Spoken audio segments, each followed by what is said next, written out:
The Grap Up, episode 26, the first one of the year 2023, where you can get your blast of cold takes on the world of professional wrestling. And no colder takes will be found as we try to get through what we can remember of December 2022. I am the Intrepid Traveler. I am Mark Robinson. With me, as always, he is the editor over at the Wrestling Observer news site. He is Brian Rose. Brian, we were just talking a little bit before we came onto air. You've had a little bit of unfortunate luck this week with not being able to get your flight, not going to Dynamite. Yeah, you might be the intrepid traveler, but I didn't travel at all. You are the no traveler. No. But hey, your safety comes before anything else, I imagine. Yeah. So, but that sucks because not to kind of dig into it or anything, but that was a pretty good Dynamite that you didn't Yeah. see live, unfortunately. Yeah. It sucked that I didn't get to see Brian Danielson and Takeshita, but well, I watched it on TV and it was just as good, so I don't really have any complaints.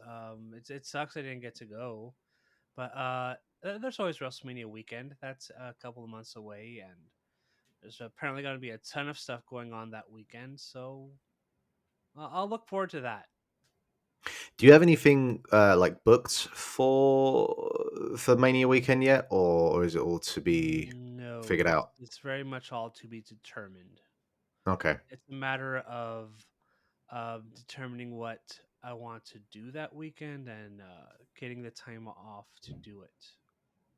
I mean, I So imagine a bunch of that probably would be tied into work, and well, I imagine like I will be Dave will be in either way. town, I'll and be yeah, working, but it's a yeah, matter of will we have enough people to cover for that WrestleMania show, or all the other shows that are going on this weekend. Is that weekend? It's also a matter of getting people on board in terms of covering shows and news posts and all that. So okay.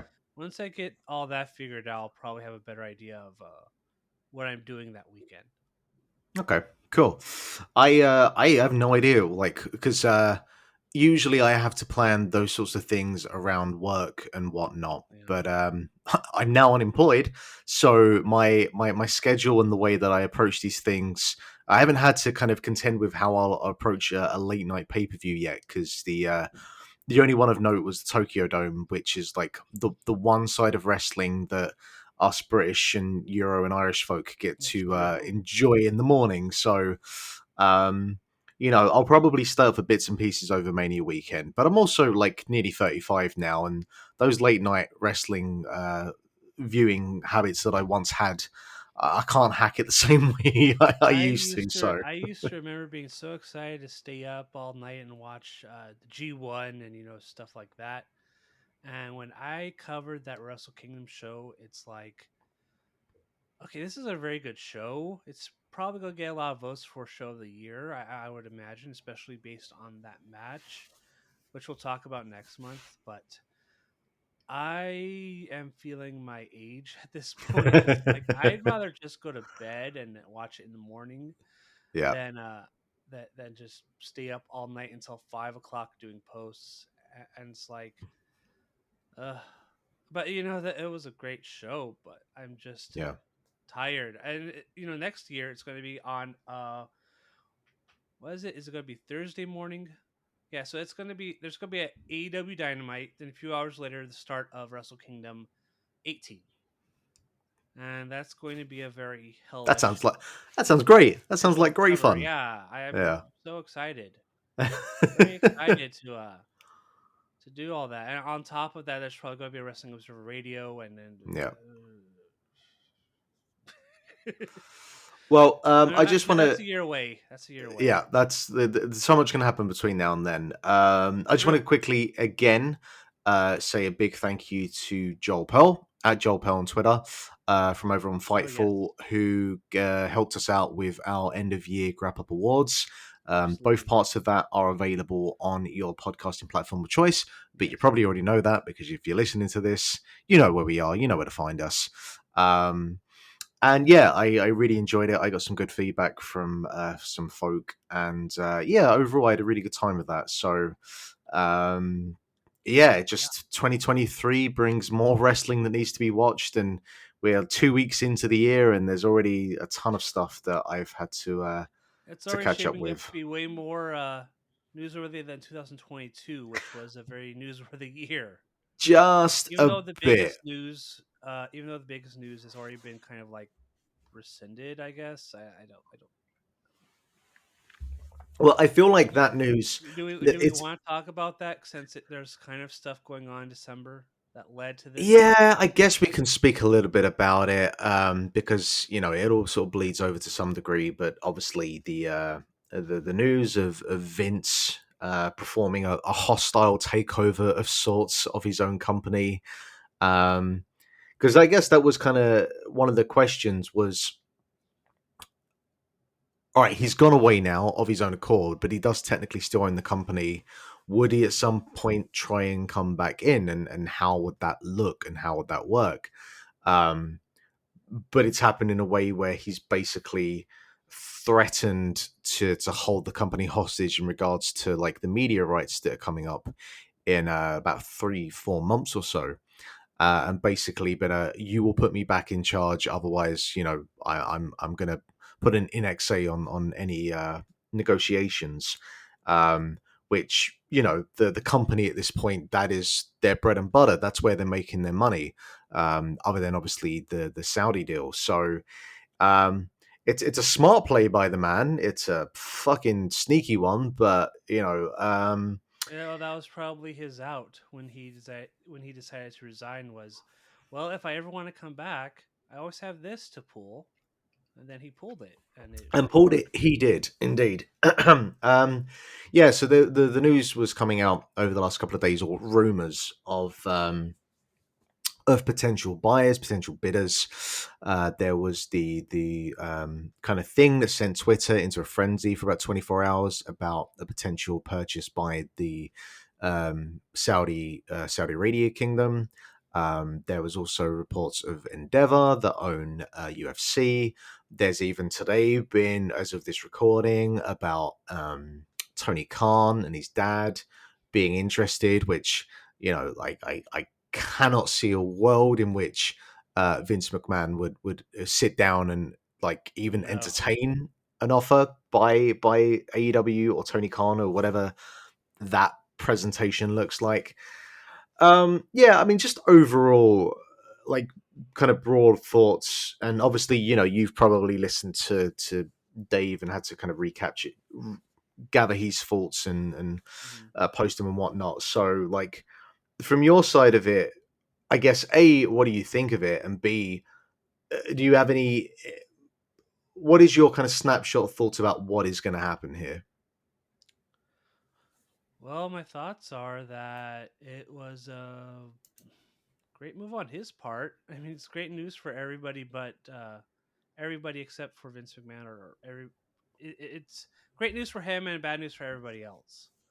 Because the way this applies to December is that very late in December, he went to the board of directors and said, "Only I can be the one. I want to come back so I can facilitate the sale." And the board unanimously decided, "No, you're not. You can come on and help us, but we're not going to put you back in charge." So that's when he decided to pull this, and he removed 3 board directors. He he put in himself and George Barrios and Michelle Wilson, who are former co-presidents. And it's pretty much the assumption that they're going to be pretty much yes people to whatever he wants. So he installed them, and then 2 others resigned as a result. So the board that existed in December is pretty much decimated. It's now a board, and Stephanie also resigned, which we'll probably talk more about next month. But this is an entirely new board filled with people who will very likely bend to the knee of Vince McMahon, and that's how this it's pretty much a coup. It's a coup that he employed because he had I guess as master shareholder or whatever, he had the most voting power, and he managed to do all this. Um, do I think that he's only there to facilitate a sale? No. I'm pretty sure whoever he sells it to, I think the intention is going to be that he stays in power and he gets to be in charge of whatever he feels like. So that's probably bad news for Triple H, who has headed creative for the last 6, 7 months.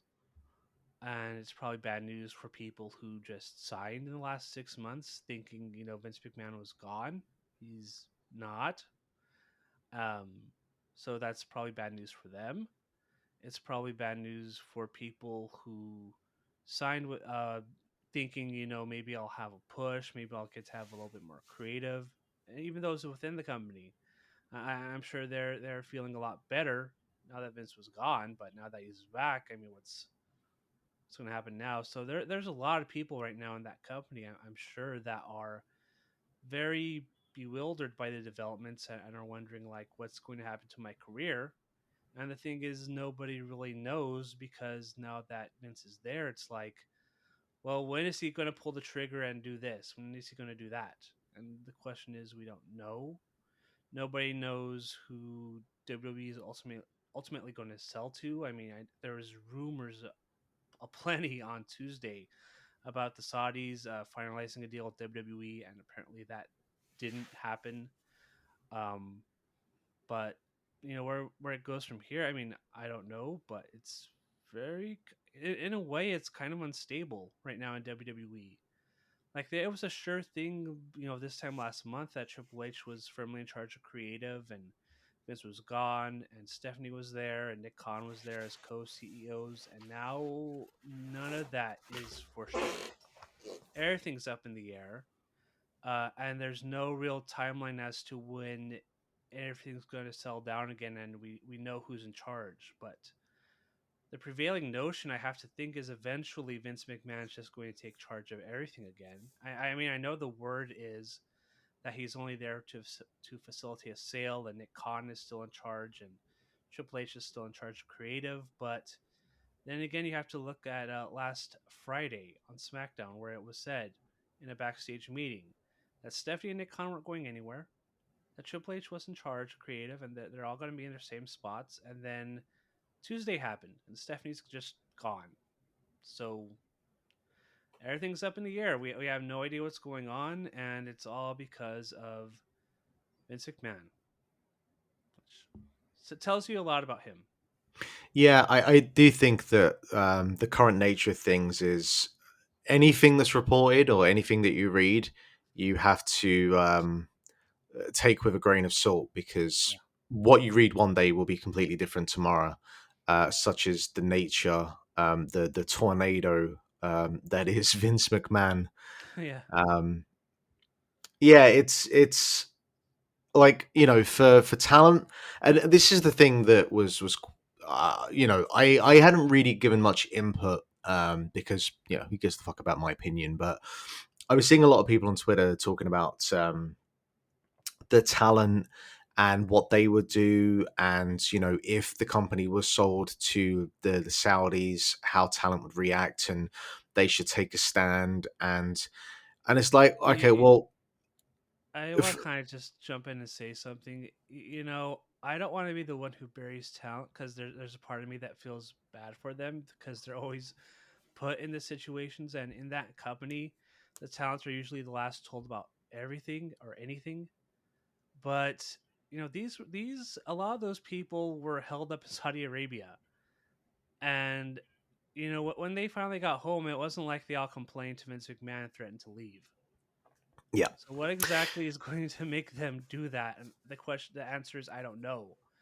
They've taken a lot of crap. I mean, there was that whole thing over third party stuff a couple of years ago where one person stood up and said I didn't like that, and they got fired immediately, and then months later they just came back anyway. So it's really hard for me to imagine a scenario where it's like the talent are going to stand up and take a stand because it's been proven repeatedly over the last few years they really don't. yeah, and as well, like it's probably the number of people that haven't gone to the Saudi shows, or in the case of one individual, simply cannot go and is Yeah. not allowed to go.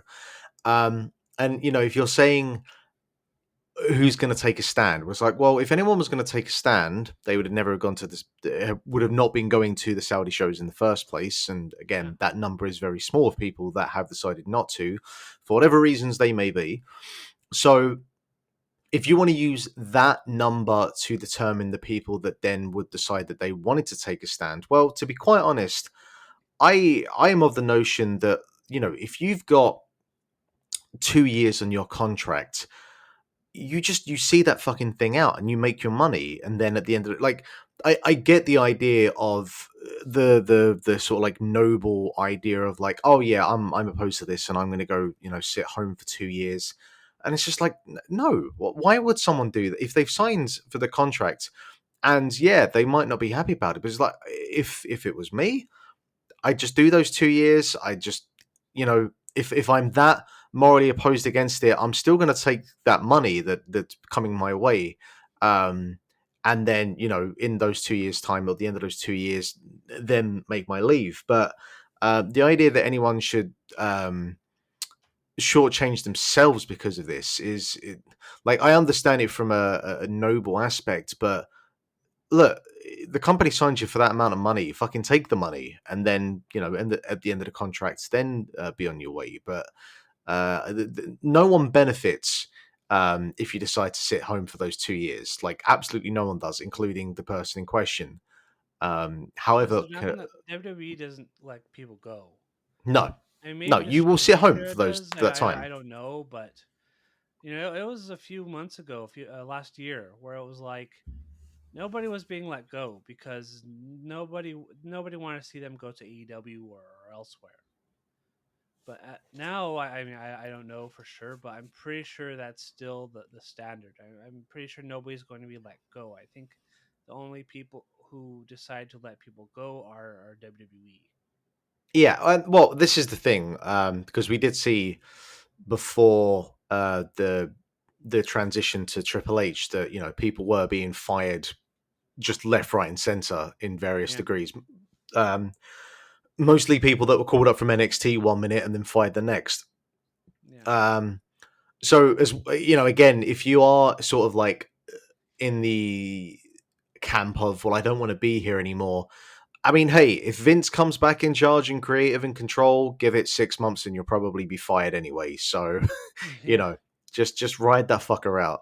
All I know is I Yeah. worry about those people who were rehired by Triple H because they're Triple H people. And once Vince McMahon takes over again, how quickly those people are going to be phased out because a lot of those people were people that Vince McMahon either didn't see anything in or he got bored with. So it's pretty. I feel Uh, for them.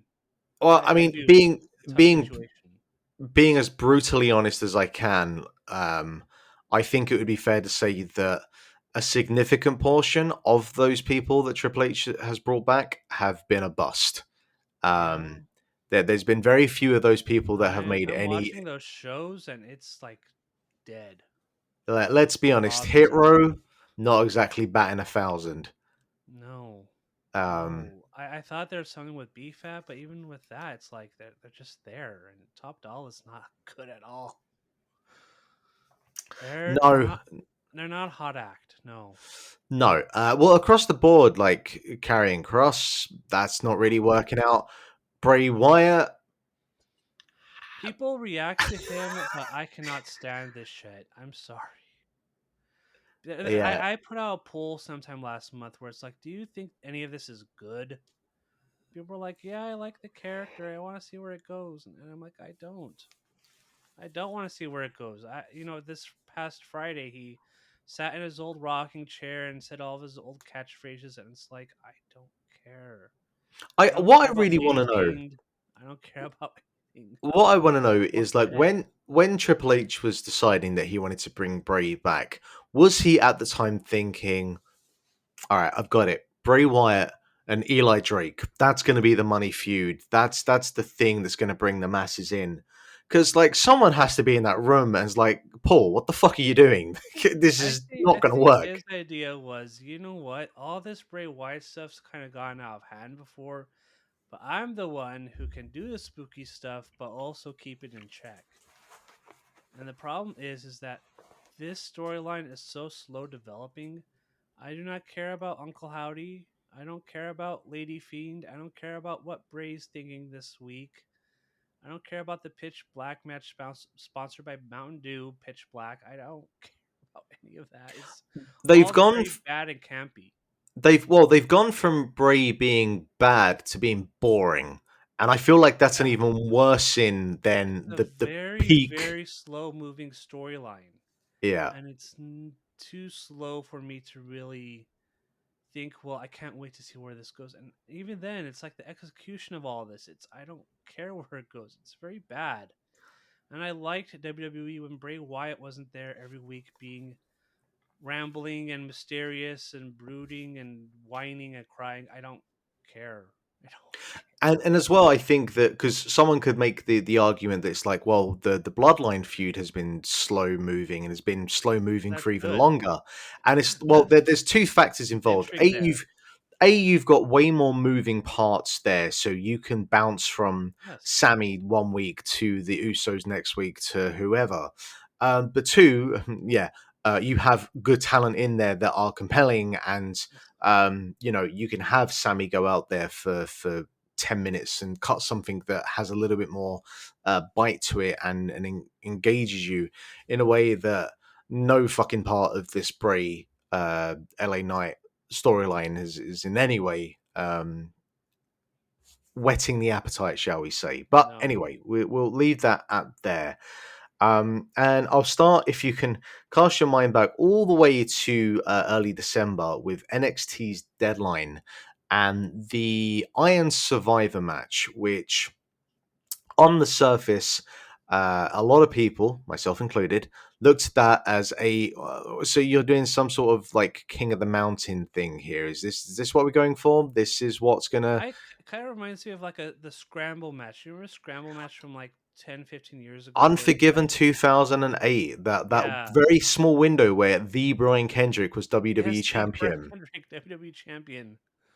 I remember that kind of reminded me of that, but I guess there's like except there wasn't a title on the line, I guess. I don't know. The rules were very confusing and silly, but somehow it But worked. with that, at least on the men's side of this, I thought that this actually ended up being a pretty compelling match. And what made it work is that unlike the Royal Rumbles over the last couple of years, outside of the 2020 edition, is that they actually remember that if we're going to do a contest like this, we have to make sure that the wrestlers in here all have their own unique individual approaches to how they want to win this match. Um, and so you got that where Grayson Waller was being the sneaky bastard. Axiom was obviously the kind of flying babyface hero. JD McDonough was getting desperate towards the end because he was down a couple of points, and the however you feel about the penalty box part of it, like that, I wouldn't say that's entirely necessary. But the way that they incorporated into that, and Axiom was on top of the penalty box and did a moonsault off.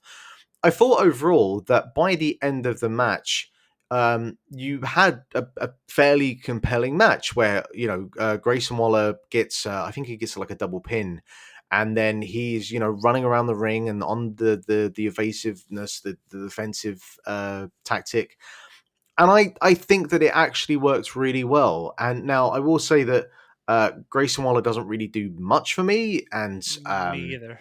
I think that other than Joe Gacy, I would have been fine with any of the other three in this. Well, no, I probably would have been sick of seeing the JD McDonough match. So really, it comes down to I'd have preferred if either Axiom or Carmella Hayes, because they're the two people that are probably going to have the best match with Braun Breaker.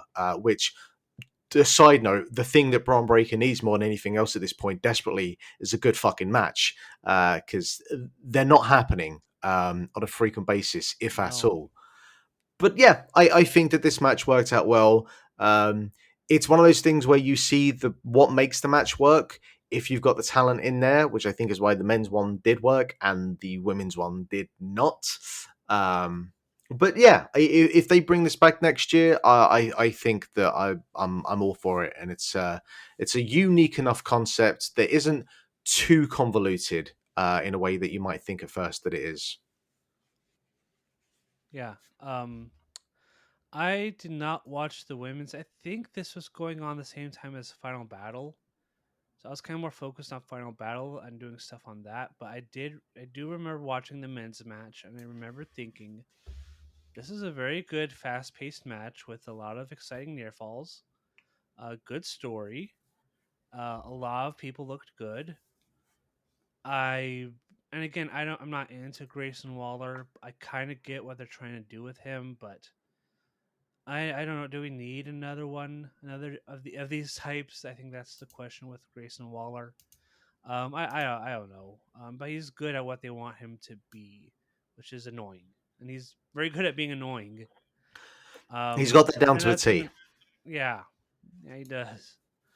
And I did not watch this show on Tuesday where I guess there's something about rope break and stuff. I don't know, but apparently that's going to be the feud for the next couple of months. So we'll see. And with Braun Breaker, I think he's really very good in the ring. The problem is that now it's been about a year, and he's got the in ring stuff down pat. He's very good. Personality wise, I'm waiting for him to step it up. And his presentation is actually kind of not great. I mean, building up this feud with him and Apollo. Most of them was just either it was Apollo at the diner or Braun Breaker fishing, which is like, why is Braun Breaker fishing when on TV he's supposed to be this like explosive guy? I That's a can only weird imagine mix-up. it's Shawn Michaels projecting what his weekend plans are. That's it. That's all I've got. I guess. Did you see? I'm thinking about these characters on NXT, and it's like, have you seen this Stevie Turner promo on this past week's NXT?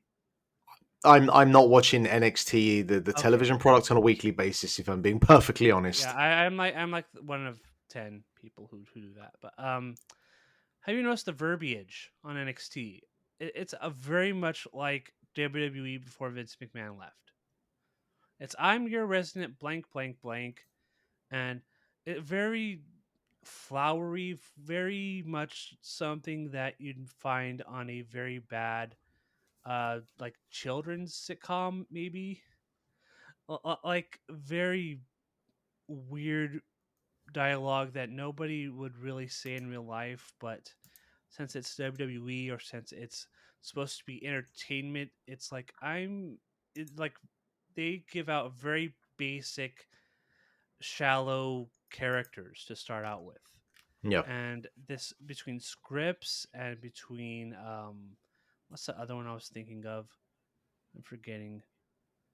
Dijak, another one, Dijak. Those Hmm. promos with the fire and his old mask, the T-bar mask. It's and he's giving out these very hammy lines. It's like I don't want to see that. That doesn't get people over.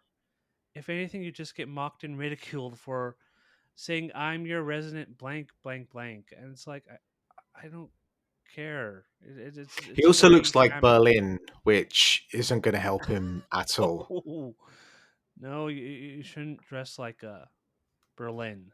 That's Yeah, another gimmick that did not get over.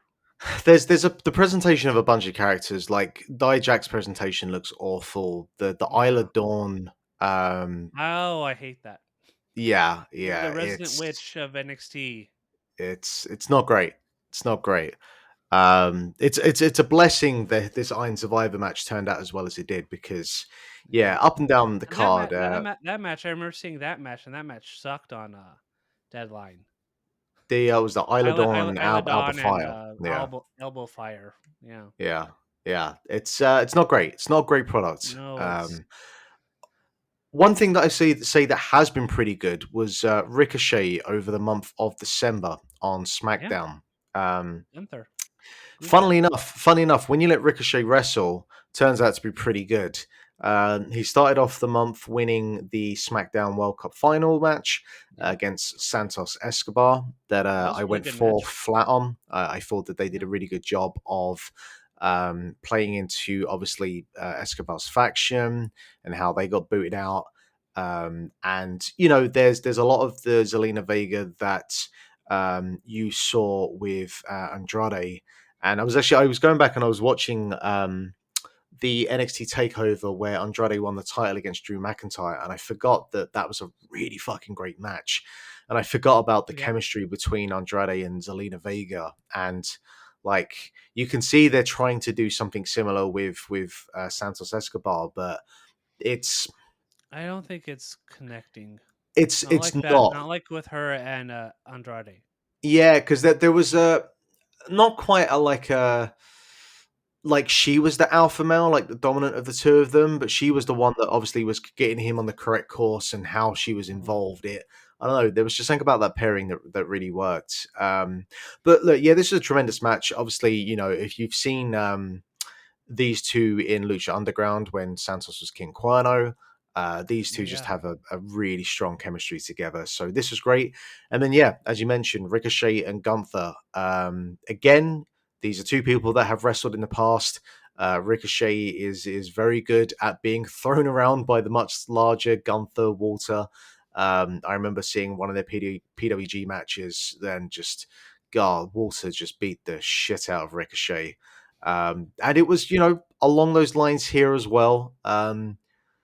But yeah, I think this was like, you know, probably one of the better match. To be honest, all of the best matches that have occurred during this Triple H reign, I do feel like Gunther has been involved in about 90% of them. Yeah, I think of the issues that I have creatively when it comes to Vince, the biggest one by far is Gunther. And yeah. if he was, you know, if he was to come back into full creative control, Mhm. how quickly he would fuck that up, basically, would be The my rumor concern. was right before Vince left was that he didn't like Gunther doing something in a match and was ready to bury him. Yep, yep. Not And good. yeah, it's just it's absurd. Yeah. Um, and I think I've said already on this podcast before that of the many things that you can look at Triple H and complain about, and a lot of those are completely viable and valid. Hmm. Gunther, pretty much across the board, other than his intro music annoys me. I Hmm. really have little to complain about. I think they've nailed Yeah. down that presentation and bringing God, what the hell, Giovanni Vinci? That's his name Yes, now. that's his Bringing new him up, name. yeah, bringing him up was just a smart idea, and they dropped the Yeah. fucking supermodel gimmick or whatever the fuck that was he was doing for a cup of coffee in NXT. I kind of liked it, but yeah, this is better. Yeah, this is much better, funnily enough. Yeah, it is. So I don't have much else for WWE in December, but I do think that yeah, There was a SmackDown has lot of been. nothing. I mean, Um, SmackDown had some good matches. oh, and you Even this remember? Rey Mysterio match with Gunther, that was also pretty good. Was that in December? I think so. I think Maybe. after Ricochet was Mysterio. I don't have that. I still need to watch the Gunther Braun Strowman match from last night. Thinking about it as well. Um, That wasn't as good as those matches, no, but I would it was imagine it fine. was. And we ended the month with Kevin Owens and John Cena teaming up Oh yeah, against Roman Reigns and Sami Zayn. And hey, you may have heard of this, but John Cena, bit of a star, bit of a television draw. Um, yeah. The last yeah, true wrestling draw. yeah, it really fucking speaks volume. Well, hey now, let's Sasha Banks or Mercedes Moné. She's pulling tickets. She's Oh, it's true. you know, she could Uh, be the new draw. I'll Actually, hold my no, thoughts on Mercedes next month. Jungle Hook is the new television draw Yeah, that's apparently. true. That they had the highest quarter hour. That's something. Anyway, that is WWE for the month of December. We can jump over to AEW, and there's a couple of matches of note that I've got here There was no major event in December because Ring of Honor had Final Battle, which we will get to. But a couple of things of note. We had the AEW Tag Team Title match with FTR against the Acclaimed from Dynamite 166 on the 7th of December. Um, Surprise, surprise, a great match. Um, it's I'm still not.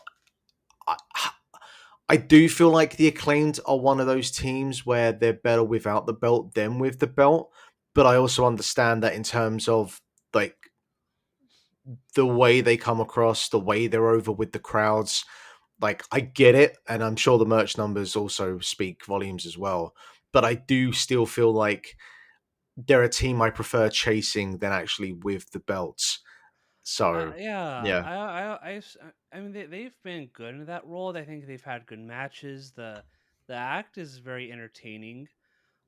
There's nothing wrong that they're doing per se, but I also feel like at the same time, do I really buy these two as like the top tag team in AEW?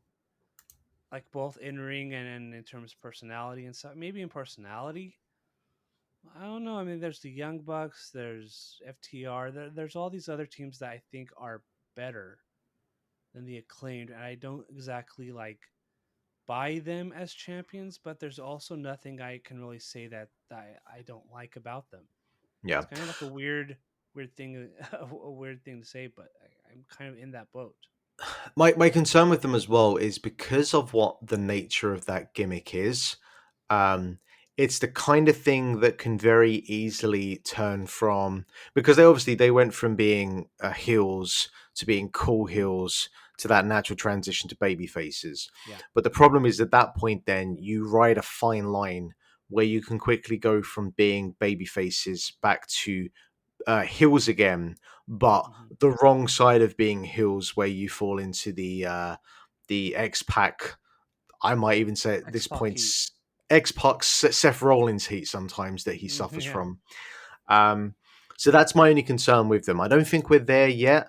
And I think that if you've got the right teams to work with them, like I think that the Jeff Jarrett Jay Lethal pairing was a really solid combination to go against Yeah. them because no one is fucking cheering for Jeff Jarrett in They had fun 2023, matches. and they I did. liked They their did as match on well. Rampage Yeah, last week. The yeah. teenage match where they just had all this stuff going on. It was fun. It was chaotic. It was chaotic. Other things from AEW, John Moxley and Konosuke Takeshita. Takeshita finished off his year. A real not, I guess breakout is the right term to use. I mean, he's someone that I've been following, not as long as other people, but I've been at least aware of him for a couple of years now. This But was the certainly in year where he terms, really broke out and became like a major star. yeah, certainly on the North American scene, and that Yeah. is remarkably as well, considering that he's lost every television match Yeah. on Dynamite or Rampage that he's been Yeah. on. The thing with that is it's kind of like in WWE, the way they would try to get babyfaces over. And if you remember, they could not book a babyface to save their life. What they would do is they would have these babyfaces go out there and lose in convincing fashion, clean, in matches that were not that hot. The difference between that and Takeshita is that every match he's been in on TV, whether it's against John Moxley or Claudio Castagnoli or anybody, every time he's been out there, he's delivered. He looks great. Everybody does the best job to their ability to get him over. The people are totally behind him. And even if he loses, he still gets over because he's had such a tremendous match. And that's the key. That's the key that's gotten him over. It's that every time he's put in the ring against a very strong uh, opponent, he gets over because the level of people he's facing is very very good.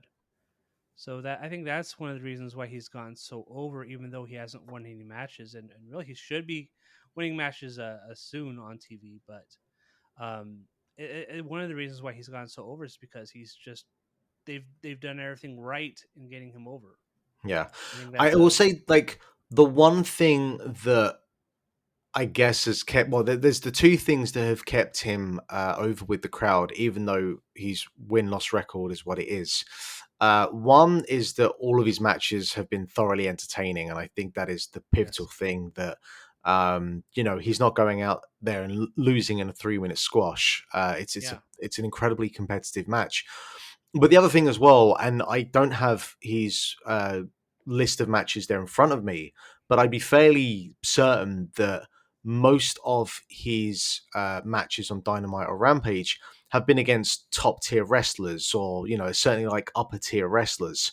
And it's like, if you're going out there and having a competitive 10 to 15-minute match against Claudio and Moxley and Jericho and Kingston and whoever else he's been against, Yeah. you know it's still not great. And at some point, he does need to turn that around. And yeah, there was the Adam Page match as well. But as long as you're going out there and you're having those competitive matches against the top tier talent, that as well, to some degree, will keep that wave going where the crowd is going to stick behind him, because he's being competitive against the best in the company. So I think that has helped as well. Just on top of the fact that he's an incredible talent. So yeah, surprise, surprise that him and Moxley finishes off probably yeah, it would have to be his best year to date, which was not.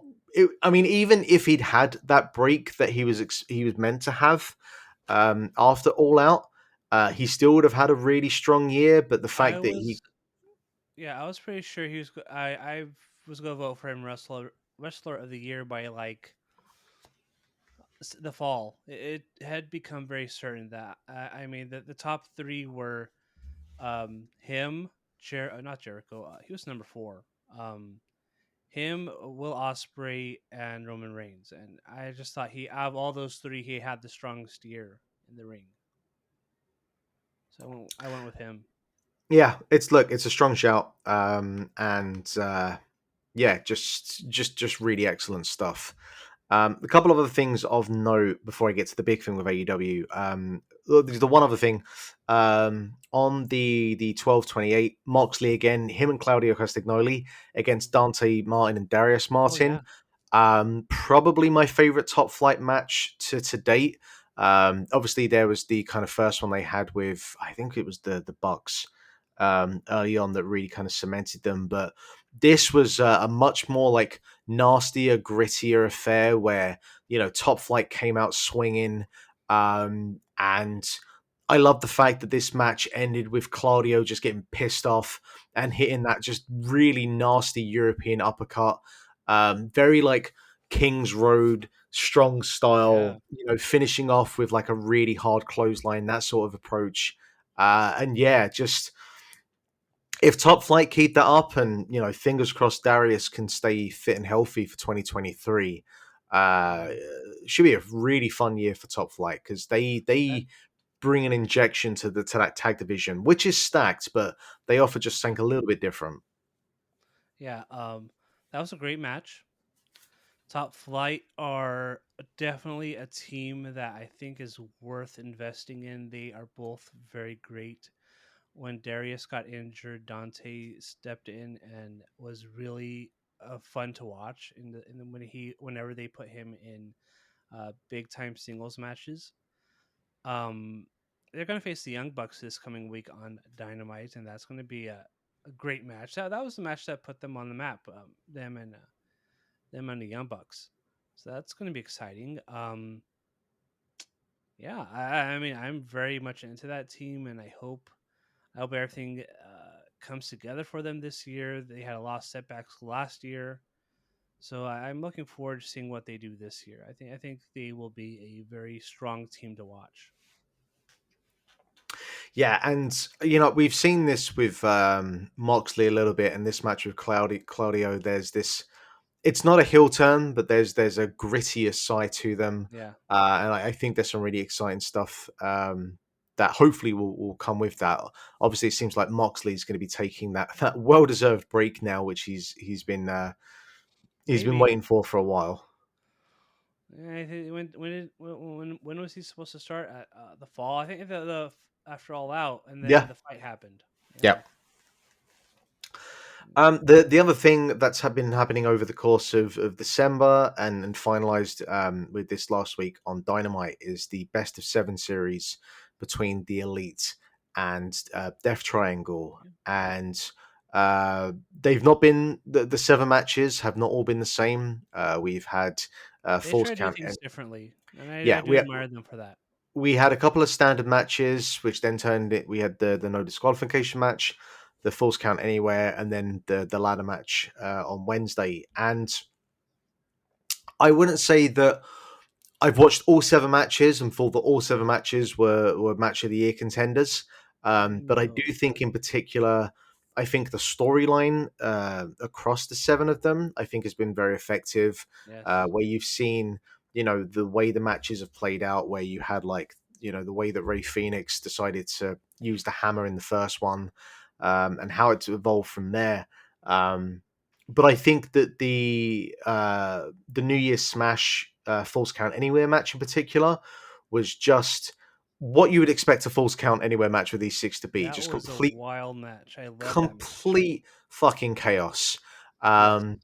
Which also, like, it's wild to think that Kenny Omega had a match like that. Then 6 days, between then and the fourth, had to get on a plane, go to Japan, then have that match with Will Ospreay, then get on a plane back, and then have that And ladder then had match, which was another. also completely insane. Yeah, it's wild the kind of schedule Kenny Omega has now, and good thing he spent most of this year off, because he came back and he's right back where he was, just completely insane schedule. The in between the Falls Count Anywhere match and the Wrestle Kingdom match, and then the ladder match this past Wednesday, completely wild, just insane stuff. I don't know if I like the ladder match as much as I like the Falls Count Anywhere match. I thought that was the strongest match out of the seven matches. All of them were very good. Definitely the full gear match I remember was very good. But I thought the Falls Count Anywhere match were just all this stuff was happening at once. It was so cool, and those are the kind of matches I like. So I thought that was the strongest match of the seven. But I'm going to say something that I'm going to kind of echo Brian Alvarez on the recent Brian and Vinny show, where it's like all of these matches were incredible, and I'm sure in the future we're going to see another best of seven series where it's kind of like this. But we're watching this as there's major upheaval in pro wrestling, and there's so much stuff going on, and we're watching these matches, and it's like we're never going to see a best of seven series like this, Mm. where it's just every match is on spot on, every match delivers, every match is different and varies, and it's wild. It's the kind of wild times we're living in, and that this best of seven series kind of encapsulate all that. Just a completely wild time in pro wrestling, and we're seeing this, and it's like, yeah, this is pro wrestling. It's wild. It's crazy. A lot of stuff going on. I like it. You're not wrong. You're not wrong. So we'll bounce over to Ring of Honor, who had what was this, their third pay per view under Tony Khan, I believe. This is Final Let's Battle. see. Yeah, I think so. Yeah, which took place in Texas on the 10th of December, and a pretty solid card across the I think board. it's the fourth. Maybe I don't know. There was I really enjoyed the Keith Lee Swerve Strickland against JD Yeah, Griffey and Shane Taylor. I that was think fun. that ticked off or kind of was a good crescendo in terms of Strickland, and Strickland is someone that I think has been fairly underrated. I think he's had an underrated, underappreciated year. I think he's been the most compelling part of him and Keith Lee. Not to say that Keith Lee hasn't been compelling, but I just think that Strickland's character and like him being the heel in that, the antagonist in that combination, has been really interesting. And Yeah, I'm hoping that this whole like mogul affiliates thing is a chance for him to really kind of break out as a singles competitor now. But I thought this paid off really well. I liked that they really kind of jumped into the the history and the dynamic between Keith Lee and Shane Taylor. I know that for a lot of people, they wouldn't be as aware that they used to be a tag team. I mean, for me, like I remember going to WrestleMania 2016, and I went to a Ring of Honor show, and I think it was like the pre-show, the dark match was Keith Lee and Shane Taylor when they were in their sort of like bouncer bodyguard attire at the time. Yeah, But I'm aware that not many people would be aware of that. But hey, it's one of those things that like if you know, it's cool, and if you don't that worry about crowd it. knew because when Keith Lee and Shane Taylor won the ring, they were very into it. They wanted to Yeah, see these two former tag team partners go off. So they knew, and I knew. I remember watching them as a team, and I remember their singles runs. I know all that stuff. So yeah. yeah, I mean they knew at least, and that's what made part of this match work was that they wanted to see those two go at it. Absolutely, yeah. Daniel Garcia and Wheeler Yuta had another excellent match for the pure title, with Yuta getting it back off of Garcia, who beat him for it earlier in the year. And then, I mean, look, we spoke about this on the end of year awards, but the Briscoes FTR double dog collar match for the World Tag Team Championships, one of the best feuds of the year, and it all took Yeah, place in the span of just three matches and a couple of promos. Um, all three matches, if you were to do like tag matches of the year, you could probably make an argument all three of those tag matches would be in the top five. Just a nasty, violent, bloody, just a horrific brawl between these teams. And you think of a dog collar match, and you think of a tag team dog collar match, and yeah, they went out brutal. there and just fucking nailed it. Yeah, just a completely brutal, bloody match that um made my. I think it made my top three. I think it somewhere there in the top three, It made if I all three of remember our top correctly. threes. And yeah, I think the first one at Supercard of Honor ended up being my match of the year, but this one is pretty close. Just a wild, bloody battle and brawl that just was awesome. Very, very awesome. I can't think of many more a better feud this year than the Briscoes and FTR. They just went out there every time and had an incredible match, and that far lived up to the hype because there's a lot of hype for these matches as well. So yeah, kudos to them. Just a incredible series of matches.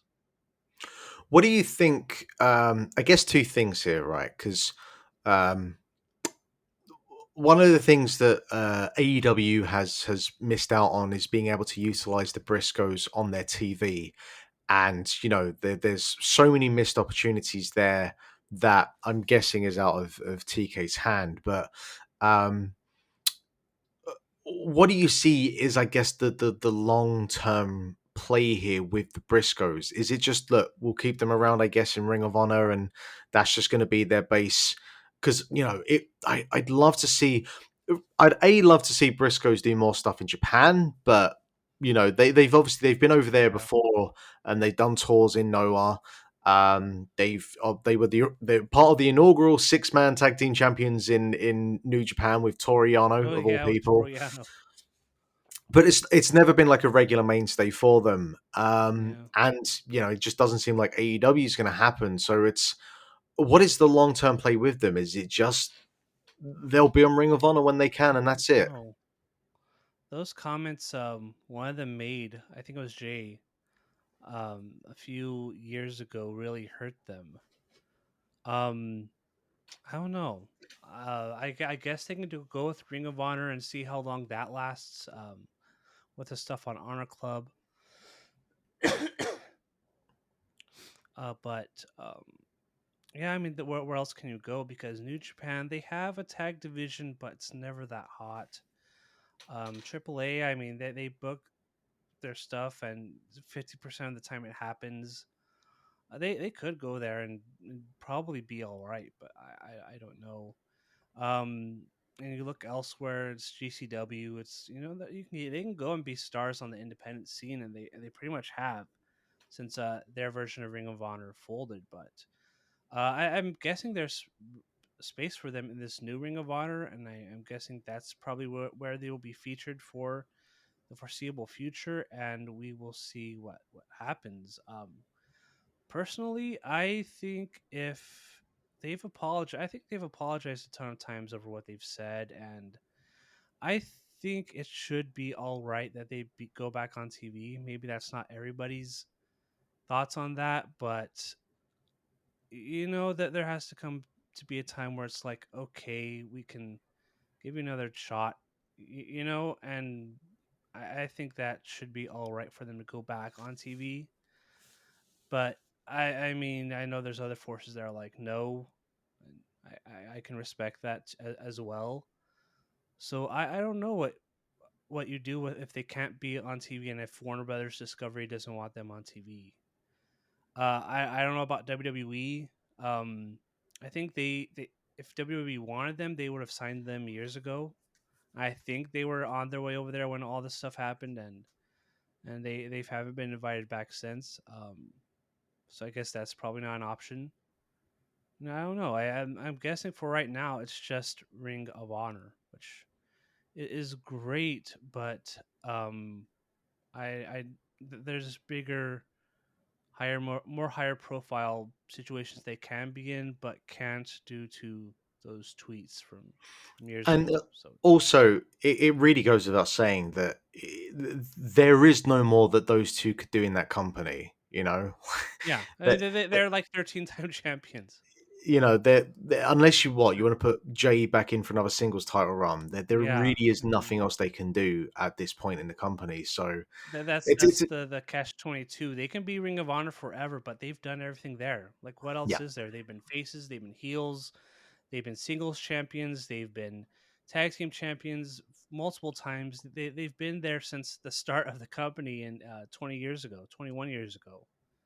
There's not much they can do there. They can be there, but it's probably time to move on. The problem is that where can you move on to? yeah, yeah. That's absolutely what it is. But look, again, this match was incredible, and that was actually Yeah. the other thing I wanted to ask you as well. Is FTR over the span of about a month or so, they lost the Triple R belts, they lost the IWGP belts, they lost the Ring of Honor belts. They failed to win back the AEW titles from the Acclaimed, and it is kind of like, all right, well, what are we doing here? What's the play? Obviously, they're coming off of their year, the best year that this tag team has had.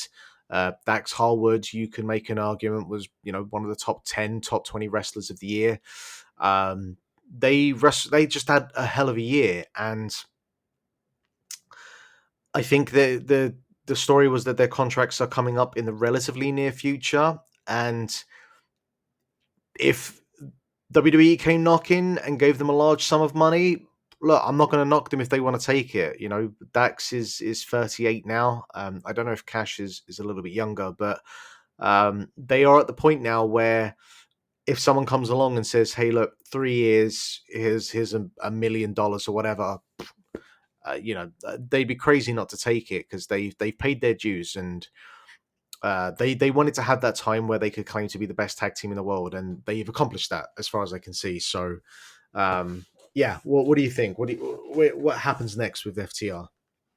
I don't know because it's kind of like the same situation, not the same situation as the Briscoes, but it's kind of like where else is there to go if you leave AEW? Because again, AAA, New Japan, those tag divisions aren't that hot. They can go do the indie scene and they could probably be super successful. They could sign with WWE, but it's a matter of how much money are they going to get, and if that's going to be worth it. If Vince McMahon comes back and decides, you know what, we're going to put those outfits on you that we proposed before you decide to leave, and so it's like, do they want to do that? Maybe if the money's worth it. A lot of guys in WWE are there because they get a reliable paycheck and there's no real threat of them being fired anytime soon. So a lot of people take the paycheck. Maybe that's what FTR wants to do after this. They've had one of the best years of their careers. They are the tag team of the year for 2022. I can't think of anybody else.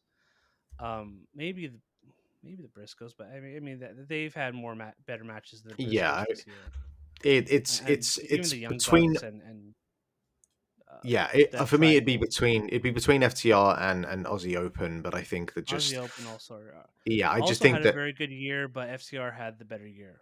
yeah, and it was a more notable year. They just wrestled more Yeah, matches, so yeah, yeah. So I think WWE is probably the option if they decide to leave AEW, but there's a lot of variables there. But also with AEW, it's not like they've been on TV a ton in recent months. So and it's they're going kind to of be like, off for a couple of months by the sounds of it as well. They're taking a little bit of yeah, I time think that's off, what Dax Harwood said recently. yeah, which is well earned. It should be said as Yeah, well. I mean they've had a brutal year, and I think both of them are banged up. So it's probably for the best. But yeah, that's probably their options once their contracts expire. They don't want to stay with AEW. Do they want to go WWE? I think that's the question for them in the coming months. Yeah, definitely. The one other thing from North America of note that I feel is worth making note of would be over on Impact. The what was the date of this? It was. I have it here. I have it here. Here we are. The 8th of December. Josh Alexander defended the Impact World title against Mike Bailey in a match that just went shy of an hour. In a match that just was like kind of sprung out of nowhere. It didn't have a lot of build to it. But that kind of helped for the type of match that they were going to have, where you didn't go in thinking that they were going to go almost the hour. Was this And a Impact Plus event or just Impact Wrestling, the TV this show? was just Or Impact Wrestling, episode 957. And okay, yeah, look again. These two, they almost went the hour. Bailey has had an astonishing year. This capped off a really strong year for him. yeah. Josh Alexander has been the man in Impact, and I don't think he had enough matches to really make himself a strong rest of the year contender. I But mean, every he's match been I've heard solid. him be in this year, he's been very good. Yeah, He should be world champion by the sounds of it. yeah, and like just the endurance of these two because they went hard. Like they didn't wrestle. Sometimes two people will get in the ring and they'll wrestle in a way where you're like, all right, well, obviously these two are going for an hour. And you didn't get that impression with these two early on. And even when they were like 35, 40 minutes into the match, it still felt like, this could end at any point. And just massive, massive props to both of these two for being able to wrestle for that hard for that long and to do what they did.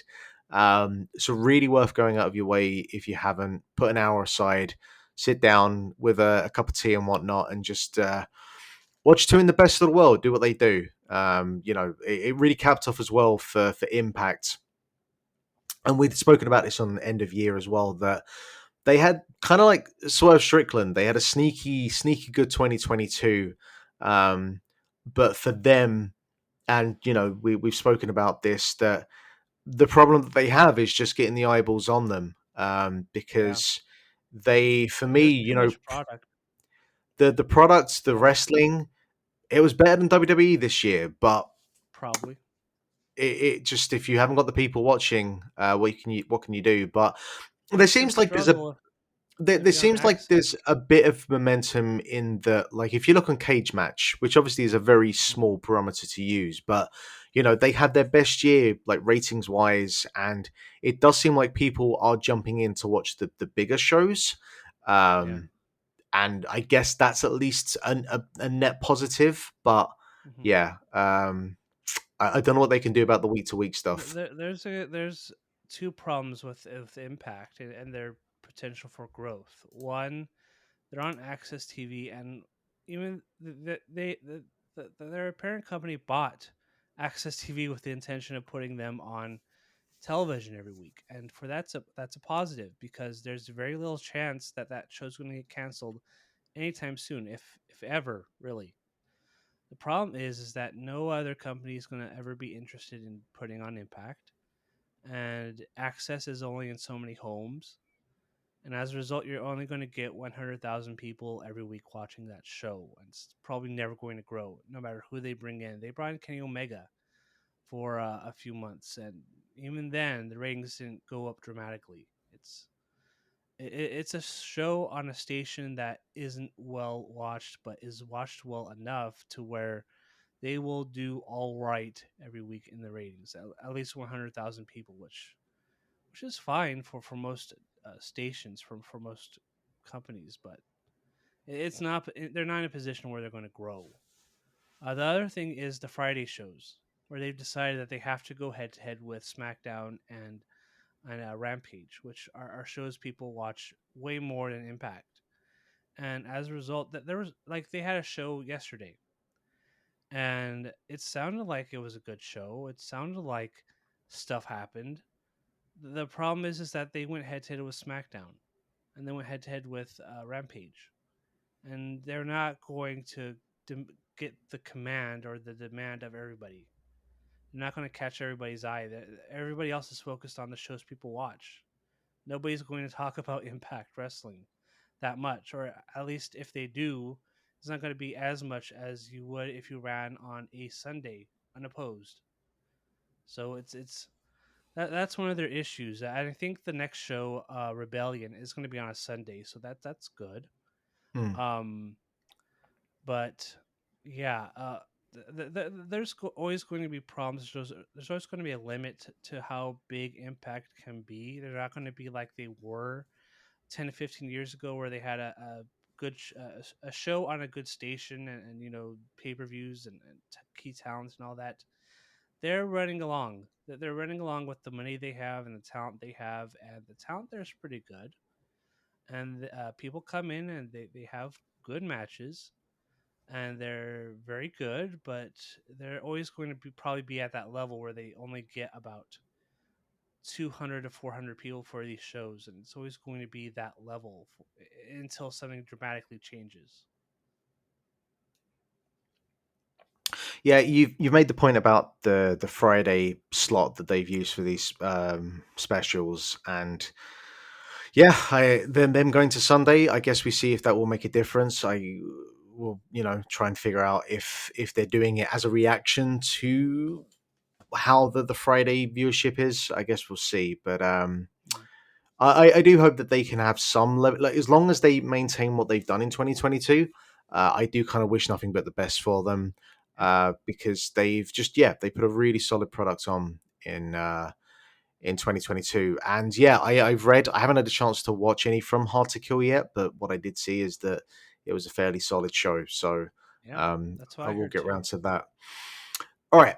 Did you watch the? I can't remember what the hell the name of it was, so I'm just going to get it up. Did you watch Dream Queendom from Stardom? So this was the one headlined by Julia and Siri, right? That is the I one. watched Yes. that. I watched that main event. I did watch Okay. that because I What heard did you very think good of it? stuff about it. It was a very good match. Great match.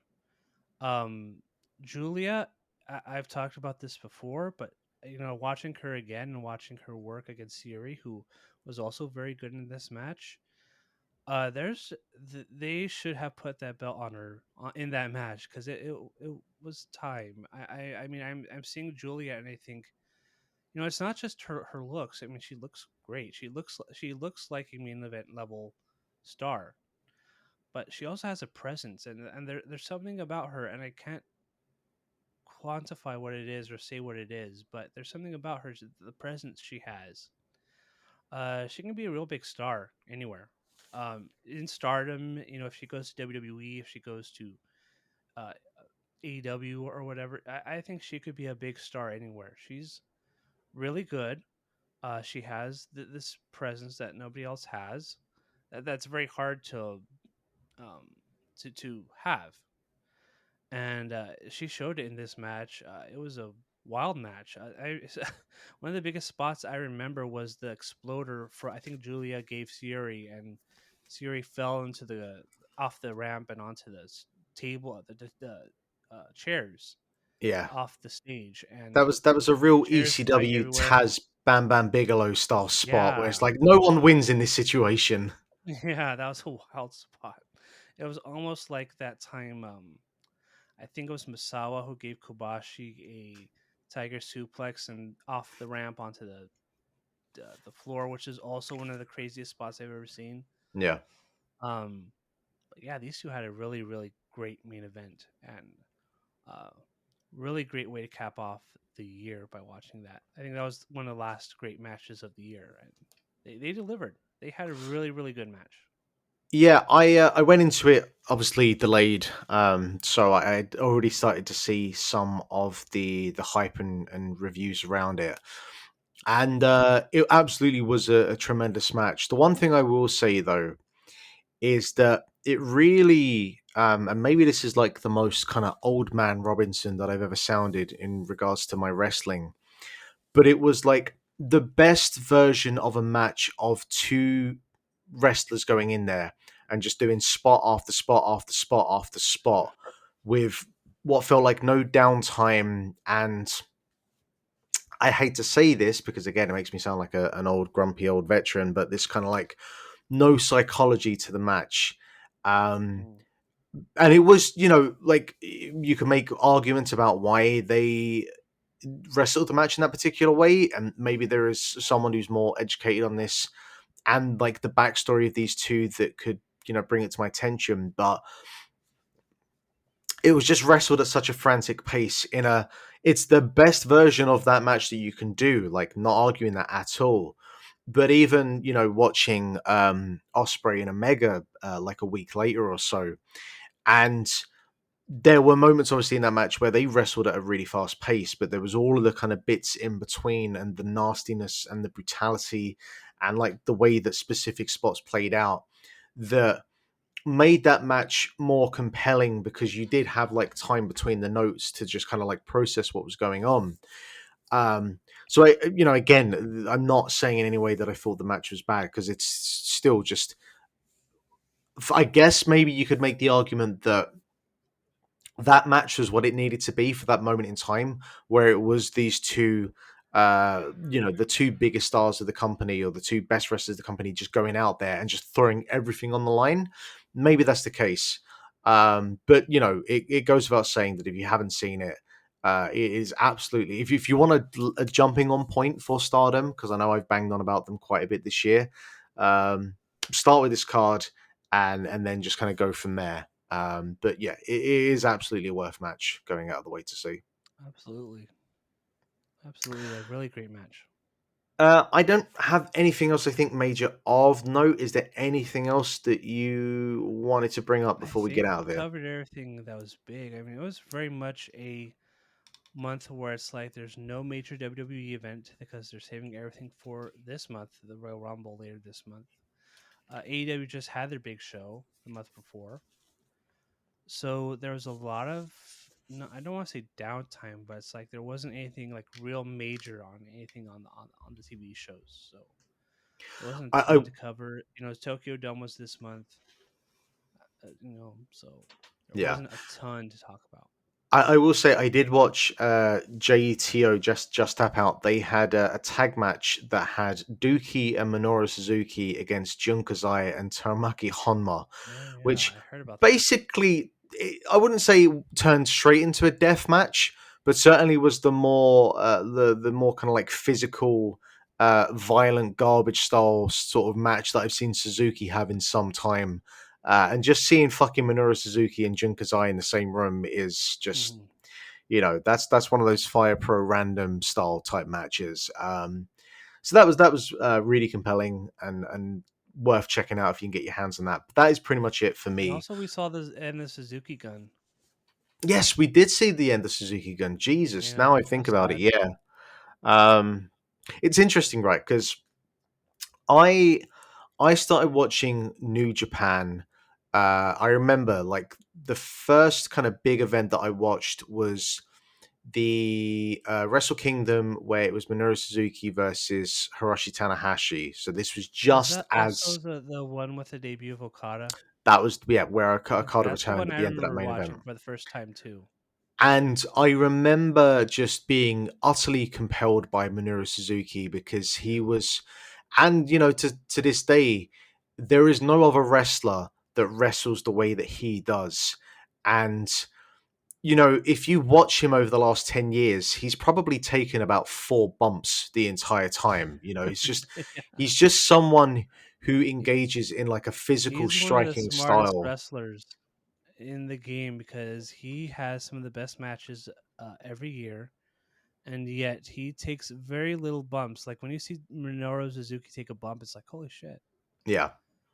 He gets by a lot on aura, and Yeah. that's very strong to have, especially at his age where he probably shouldn't be taking any more bumps, but yet he is able to get over just by having that aura. So it's worked out splendidly for him. Yeah, and Suzuki Gun have just been that constant over this time where they've always been portrayed as heels, but never they've never been the kind of invading force in the company. They, in the way that the Bullet Club were. They weren't the whatever the fuck House of Torture is at this moment. They've always just been the evil old pricks in the back of the bar who, if you start shit with them, they'll break a snooker cue over your head. Like uh, they'll grapple you onto the ground, they'll stretch you out, but they just, yeah, they've been this constant for the last like 10 years, and Yeah, they're a launching platform for the likes of Zack Sabre Jr. and El Desperado to where he is now. And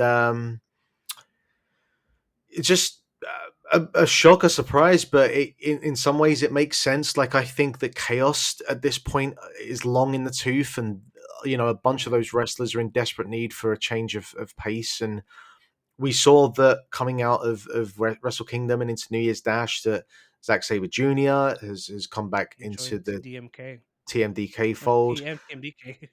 Yep. I always say TDMK. I don't know why. The Mighty um, Don't Kneel. the Mighty Don't Kneel, TM61. Yeah. We had the just four guys formation of who was that? Dookie, Takuma Chinoku, Taichi, and God, I can never remember the other guy's name.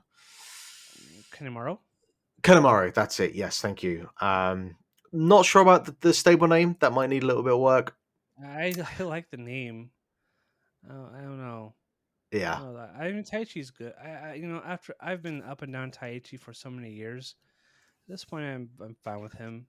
I've liked him as Um, a heavyweight wrestler. I think that he had. I yeah, remember his match with. I remember he did that stuff at the Super Juniors tournament a few years ago where he just did nothing. I'm like, "Oh, Yeah, but as a why are we heavyweight, doing this? he picked up the He's game much better as a definitely. heavyweight." Yeah, and we got this not official stable formation, but some kind of combination of Suzuki, Desperado, and Ren Narita, which is an interesting direction for him. Yeah, So like they clearly ended this because they had plans for these wrestlers going forward, which is always the best because the worst thing you can do is end a stable like this, where at least there was this solidarity and kind of stability to a stable like that. Pardon the pun. yeah, And just breaking it for the sake of breaking it can be a death knell for a lot of those guys. But at least it does seem they have a plan for them going forward. So yeah, that is the end of Suzuki Gun. So we have reached the end of our Grap Up for the month of December, which means there is three things left to do. And Brian, first of all, who is your wrestler of the month for December? oh boy. And I always struggle with these because it's like, who stood out the most this month? And the answer is I don't know. Um, Maybe you go first if I Yeah, agree. okay. I think I will, just because he's kind of been the thing that's held SmackDown together. I think I'll give it to Ricochet, because like there is talent on that roster, but he's someone where it just every time you watch him wrestle, you're like, man, you could be doing so much more. And here is a company that just didn't know what to do with you, and it does feel like they're starting to get some way with him, but it does still feel like there is a ceiling with him that he's not going to be able to overcome for whatever reason. Um, but at least for December, he was able to put together a little bit of steam, and yeah, had two excellent matches with Santos Escobar and Gunther. So Ricochet, you can take it this month. Yeah, I don't know. For me, there's not like anybody that stood out for me where I can go like, yeah, I feel very confident about you. So I can go ahead and say probably Ricochet. I mean, he had a great match with Santos Escobar, and then he had a great match with Gunther. I can go ahead and feel all right saying, Ricochet had a great month, and he probably should be recognized for that. But I do agree with you that he's always going to have a ceiling there. And with Vince McMahon's return, it's like, oh, I feel very bad for Ricochet. But we'll see. We'll see what happens in 2023. He is very good, but the problem is that WWE has always had this idea about what a star looks like, and Ricochet's been there long enough to where it's clear that they do not see him at that level. And there's also the fact that WWE has a very specific style, and I don't know, Ricochet can do that style, but I think he's more talented than that style, and he could probably have better matches elsewhere. So I don't know. I don't know what the future brings for Ricochet. And with Vince McMahon back, I'm not feeling that great about it because if you remember, when Vince McMahon was in charge, Ricochet was either rarely on TV or he lost quickly. So it's clear that Vince McMahon saw nothing in him, and so that's not a great omen for him going heading into this year. But I think he's really great, but I don't know. I don't know about him in WWE. It's never seemed like a great fit. Yeah. But he had a good month in December. Um, how about your match of the month? I feel like this one might be a little bit easier. Yeah, it's FTR and Briscoe's dog collar match. There's nothing else that came even close, even though there's been plenty of great matches. And that Falls Count Anywhere match between the Young Bucks and the Death Triangle and the Elite, that was pretty good. Actually, really good, really great. But this was on a whole nother level. Just excellent, excellent. Bloody brawl between those two teams, and it's going to be a match I'm going to remember for a long time with some of those spots I saw. Yeah, I if you want my thoughts on that, go and listen to the end of year show because I gave a more succession. There's a word. Uh, Succinct. Succinct. Jesus. Yeah, there we go. That's why you're an editor and I'm not. Yeah, I gave a much better description of what I thought of that match there. So go and listen to that. And finally, your promotion of the month for December 2022. I think I'll go with AEW. They had a lot of great matches on Dynamite. Dynamite really picked up this month, Yeah. this last month. Just match after match after show of great matches. There was a point a few months ago where I just wasn't that strong on Dynamite or AEW. It was just shows, and they were just going along. And the build to Full Gear, I didn't think was tremendous, even though the show itself was pretty good. But after Full Gear, they've seemed to have found I don't know their momentum again. Every show since Full Gear has been really really good, sometimes awesome. I know the show and some of those last shows of the year were tremendous. So I'm pretty confident on going with AEW. Yeah, I think the thing with AEW is that just I was looking over my star ratings and like every week there was, one match of note that either got a 4-star rating or was worth talking about. And that's at the peak of the really solid AEW eras that we've had. That's what you were getting is at least like one or two matches every week worth talking about. And December absolutely was that. And it feels like January is also going in that direction as well. So yes, I Yeah. will be in agreement with you there. But that is it for another edition of the Grap Up here as part of the Links to the Cast network. As always, you can listen to this show on your podcasting platform of choice or over on Brian Rose's YouTube channel, where we put the video feeds of this up. Thank you very much for listening again to our end of year show. We had some good numbers there. So really appreciate anyone that gave us the time of day for that. We will be back, I guess, in a few weeks for the January Grap Up. God knows Okay, how yeah, long that let's show will see. take, because whoosh, we're only 2 weeks in and there's already a lot to cover. So It's already one of the busiest months of the year. yeah. Yeah, So I'm hoping just Brian can get through the next couple of weeks and we don't have too many more stories that break between now and then. hope so. But until then, I am at Lithium Project. Brian is at BR26. Thank you very much for listening, and we will see you again next time.